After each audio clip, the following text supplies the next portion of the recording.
อะไรมึงเฟื่องไปทางนี้บ่ทางนี้ทางนี้วะโอ้ทางเป็นทางยากนี่ไก่บ่ทางแดงนี่ บ้านนี่นะก็น้ำม้วนนี่แล้วก็มันทางอย่างมันประมาณวัดไรเมตรโอ้เจ้าขอบใจเด้อเจ้าขอบใจตัวน้ำแซ่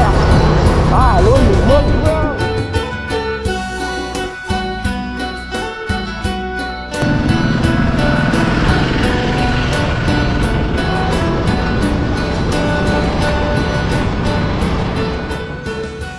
มาหอดแล้ว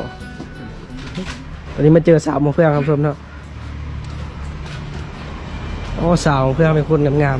ๆสาวซื้ออย่างซื้อมี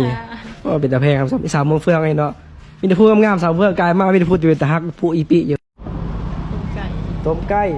โอ้ใจดีครับมาเฟื่องครับชมได้กินต้มไก่โอ้หน้าตาดีแฮมจะดีอีกเนาะถ้าไก่ให้กินอีกผมชอบได้กินต้มไก่เมืองเฟืองครั้งแรกก็ได้กินไก่เมืองเฟืองนะเจ้าก็กินโลไก่เมืองเฟืองนะ